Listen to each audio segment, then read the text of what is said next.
पावना बनकर आए थे, मेहमान बनकर आए थे।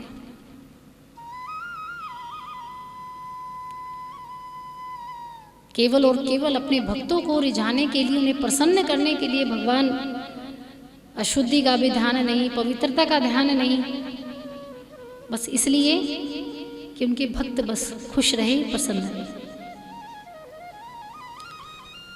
कल भगवान का प्रथम विवाह हुआ था रुक्मिणी जी के साथ। अब आगे की कथा में सुखदेव मुनि से राजा परीक्षित अन्य विवाह के बारे में कथा श्रवण करने का आग्रह करते हैं।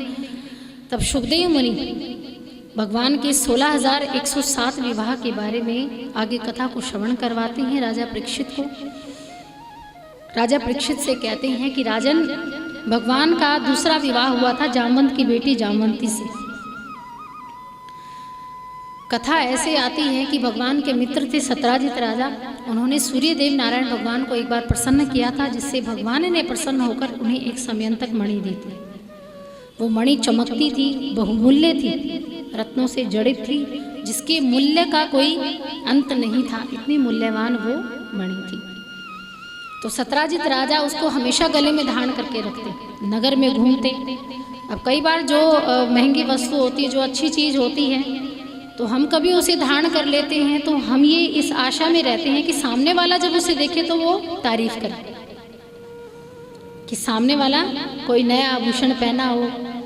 तब हम बार बार, मान लीजिए हाथ में कोई चीज़ पहनी हो, गले में पहनी हो, तो कहीं बाहर भी जाएंगे तब भी उसी हाथ को बार बार आगे करेंगे जिस हाथ में पहना हुआ हो।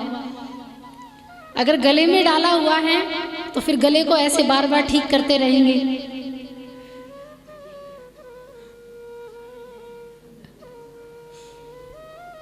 ताकि सामने वाला उसे देखे और ये पूछे कि ये कहाँ से लाई, कितने रुपए का लिया। फिर हम अपना बखान करने के लिए शुरू हो जाते हैं कि इतने रुपए का था, वहाँ से लाई, इतना महंगा है। और फिर ये भी कहते हैं हाथ मत लगाइयो, गंदा हो जाएगा। बस दूर दूर से देख ले, यानी अपने यश और कीर्ति का बखान करने के लिए बस तत्पर रहते हैं कि कोई से देखे और कोई से उसके बारे में पूछे।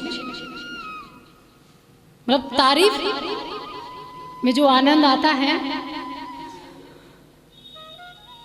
और दूसरों के मुख से तारीफ सुनने के लिए तो व्यक्ति सुबह से लेकर शाम तक वो आईने के सामने ही खड़ा रहता है। बस कोई दूसरा देख ले, जैसे हम सजे हैं, मान लो घर से कोई बढ़िया सी साड़ी पहन के निकले और बाहर किसी ने देख लिया और कहा कि ये साड़ी तो बड़ी अच्छी लग रही है। अब चाहे कई तो ऐसी होती हैं कि शाम तक कुछ भी हो जाए लेकिन साड़ी नहीं उतरेगी, और हो सके तो रात को पहन के ही सो जाएंगे कि सुबह फिर उठाएंगे तो फिर कोई तारीफ करेगा। हर रोज नए नए वस्त्र पहनने की कोशिश करते कि कोई ना कोई तारीफ करे। तो प्रशंसा और आदर के सब भूखे हैं। तो ये स्वाभाविक है, हमारे स्वभाव में ये चीजें हैं। तो भगवान के सखा थे सत्राजित जब उनको मणि को धारण करके गए तो सभी प्रजावासियों ने, सबने उसके बारे में पूछा कि मणि कहाँ से मिली, इतनी चमक रही है। तो सत्राजित राजा बखान करना शुरू कर देते। उनकी भेंट भगवान श्री कृष्ण से हुई। तो भगवान श्री कृष्ण ने मणि को देखा कि दूर से चमक रही है। अब इतना दिव्य प्रकाश उस मणि में था कि दूर से जब सत्राजित राजा उनको पहनकर आते तो मानो लगता कि सूर्य चमकता हुआ आ रहा है, जैसे दूर से सूर्य चमक रहा है, इतनी तेजी थी उस मणि में। लेकिन जैसे ही पास आते तो देखते राजा आ रहे हैं। तो भगवान ने जब मणि को देखा तो उसके विषय में कुछ कहा नहीं, लेकिन राजन को ये बात बुरी लगी कि मेरे मित्र मुझसे मिले और उन्होंने इस मणि के बारे में नहीं पूछा। बार बार उस मणि को कभी इधर करे कभी उधर करे, लेकिन भगवान ने देख तो लिया लेकिन कुछ कहा नहीं, कुछ पूछा नहीं। तब राजन को ये बात बुरी लगी और इसी का बदला लेने के लिए एक बार भगवान ने समयंतक मणि के बारे में कुछ यदुवंशियों के सहायता के लिए, रक्षा के लिए उस मणि का आग्रह किया कि महाराज आपके तो ये मणि कुछ काम की नहीं है, तो आप ऐसा करो ये मणि यदुवंशियों को दे दो। ताकि किसी गरीब की सहायता हो जाएगी, किसी लड़की का विवाह हो जाएगा। क्योंकि आपको क्या जरूरत है, आप तो राजा, इतना सारा धन है आपके पास। और मणि की विशेषता ये थी कि वो प्रतिदिन 100 किलो सोना देती थी। अब 100 किलो सोना तो देखिए कितना धन होगा इकट्ठा। लेकिन राजन ने मना कर दिया, और साथ साथ जब वो अगले ही दिन समयंतक मणि, उनका भाई प्रसेन जब मणि को धारण करके वन की तरफ चला गया, तो सत्राजित राजा ने चोरी का इल्जाम भगवान श्री कृष्ण पर लगा दिया कि तुमने मणि मांगी थी इसलिए तुमने चोरी कर ली, सीधे सीधे मैंने नहीं दी तो तुम चोरी करके ले गए। भगवान ने कहा मैंने चोरी नहीं की। कहा ये प्रमाण है कि तुम बचपन से बाल लीलाओं में चोरी करते आए हो। कहा वो बात अलग थी, अब मैं बड़ा हो चुका हूँ, द्वारिकाधीश बन चुका हूँ। वो तो माखन की चोरी मैंने की थी, लेकिन शास्त्रों को उठाकर देखो, मैंने ना तो किसी के धन की चोरी की, ना मैंने किसी के जेवर की चोरी की, ना मणि की चोरी की। मैंने चोरी की तो केवल माखन की। तो मुझ पर इल्जाम मत लगाओ, मैंने कोई तुम्हारी मणि चोरी नहीं की। तब भगवान उस मणि के कलंक को धोने के लिए जंगल की तरफ चल पड़े।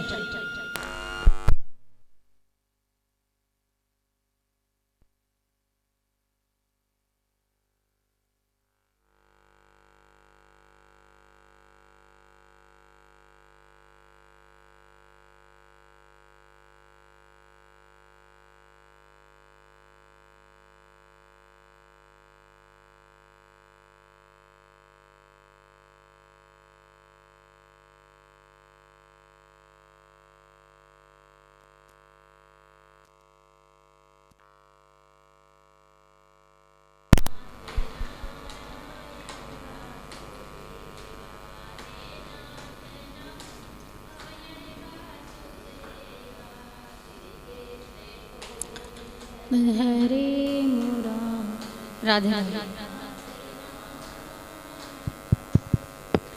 बोलिए कृष्ण कन्हैया लाल की। प्रसेन राजा उस मणि को धारण करके वन में गए और भगवान भी उस मणि की खोज में गए। तब आगे जाकर देखा कि प्रसेन जो राजा थे उसकी मृत देह वन में पड़ी, लेकिन मणि नहीं मिली। आगे जाकर देखा तो उस मणि को एक रीछ ने एक शेर से प्राप्त किया था, और उन्होंने उस रीछ ने जाकर अपनी बेटी को दान में दे दी थी वो मणि, समयंतक मणि।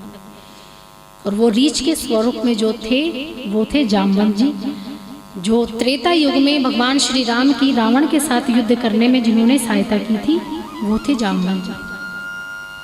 भगवान जामवंत जी के पास गए, कहा कि मुझे वो मणि दे दो, वो एक राजा की मणि है और मुझ पर चोरी का इल्जाम लगा है, मुझे वापस कर दो। जामवंत जी ने कहा कि ऐसे वापस नहीं मिलेगी, इसके लिए तुम्हें मुझसे युद्ध करना पड़ेगा। अब युद्ध की क्या आवश्यकता है, तुम सीधे सीधे मणि दे दो। कहा नहीं। तब 27 दिन तक जामवंत और भगवान के मध्य युद्ध हुआ, और उसी युद्ध में जामवंत जी को भगवान श्री राम के दिव्य रूप के दर्शन भी हुए। और वो मणि भगवान ने जामवंत जी से मांगी, तो जामवंत जी ने कहा कि इसका एक उपाय है, आप मेरी बेटी से विवाह कर लीजिए तो मैं दहेज में आपको ये मणि दे दूंगा। और तब भगवान ने दूसरा विवाह किया जामवंत से, जामवंत की बेटी जामवंती। क्योंकि दान की दी हुई वस्तु कभी भी पिता अपनी बेटी से वापस नहीं लेता। तो यही कारण था कि उस मणि को भी प्राप्त हो जाए और भगवान का दूसरा विवाह भी संपन्न हो। मणि को लेकर भगवान सत्राजित राजा के पास आए। सत्राजित राजा को कहा कि मैंने चोरी नहीं की थी, आपका भाई इसे वन में ग्रहण करके गया था और वहाँ शेर ने प्रसेन राजा की हत्या कर दी और मणि लेकर वापस चले गए, और वहाँ से एक रीछ ने उस मणि को धारण किया और अपनी बेटी को दे दिया था। यानी पूरा वृत्तांत सत्राजित राजा को सुनाया। तब सत्राजित राजा को आत्मग्लानि महसूस हुई, क्षमा मांगी। तब भगवान ने कहा मैं तुम्हें क्षमा कर देता हूँ, तुम मेरे मित्र हो, कोई बात नहीं। लेकिन सत्राजित राजा ने कहा कि नहीं, मुझे प्रायश्चित करना है। तो क्या चाहते हैं? कहा महाराज मेरी जो बेटी है वो विवाह लायक हो गई है, सयानी हो गई है, तो आप मेरी बेटी सत्यभामा से विवाह कर लीजिए। और आप मणि चाहते थे तो सत्यभामा से विवाह करोगे तो ये मणि भी मैं आपको दान में दे दूंगा, फिर तुम सभी यदुवंशियों की सहायता करना, उनकी रक्षा करना। तब भगवान के 3 विवाह संपन्न हुए। पहला रुक्मिणी जी के साथ, दूसरा जामवंती के साथ, तीसरा सत्यभामा के साथ और चौथा कालिंदी। कालिंदी जो दिन रात, जो यमुना नदी के विषय में आप सुनते हैं, वृंदावन में जो यमुना नदी बहती है, ब्रज में जो यमुना नदी बहती है, ये वही कालिंदी है, जो चौथा विवाह भगवान के साथ जिनका संपन्न हुआ था। लेकिन व्यक्ति स्वरूप में भगवान ने उन्हें अपनाया नहीं। उन्होंने कहा था कि तुम हमेशा अगर मेरे साथ रहना चाहती हो और अगर कृष्ण भक्ति को जो प्राप्त करना चाहता है, अगर वो यमुना नदी में स्नान करे तो उन्हें कृष्ण भक्ति प्राप्त होगी। इसलिए यमुना जी को तरल रूप में भगवान ने आशीर्वाद दिया था, यानी जल के रूप में। तो चौथी कालिंदी, पांचवी मित्र वृंदा, छठा कौशल नरेश नग्नजीत की बेटी सत्या देवी से, सातवां भद्रा से और आठवां भद्र देश की राजा की कन्या लक्ष्मणा से। 8 विवाह यहाँ भगवान के संपन्न हुए। और सबसे ऊपर जो भगवान की पटरानियाँ हैं वो यही 8 पटरानियाँ, इन्हीं से ही भगवान ने वंश को बढ़ाया था। 80 संतानें, यानी एक पत्नी से 10 संतान हुई, तो 8 पत्नियों से 80 संतानें। इन्हीं का विवरण श्रीमद् भागवत में है। बाकी अन्य 56 करोड़ यदुवंशियों का विवरण इतना नहीं है। तो इस प्रसंग में भगवान के कितने विवाह संपन्न हुए? 8। अब रही कितने? 16,100। 16,100 के विषय में भी राजा परीक्षित को सुखदेव मुनि बताते हैं। भगवान कहते हैं, सुखदेव मुनि कहते हैं, प्राग ज्योतिषपुर नामक राज्य में एक भौमासुर रहता था, जिसका नाम था नरकासुर। भूमिपुत्र होने के कारण उसका नाम भौमासुर पड़ा था। प्राग ज्योतिषपुर जो आज भारत में असम है, उत्तर पूर्वी भाग में, वो उस समय प्राग ज्योतिषपुर था। उसने ये प्रण लिया था कि जिस दिन मेरे बंदी गृह में 20,000 रानी हो जाएगी, उस दिन मैं एक साथ एक ही मंडप में उसके साथ विवाह करूँगा।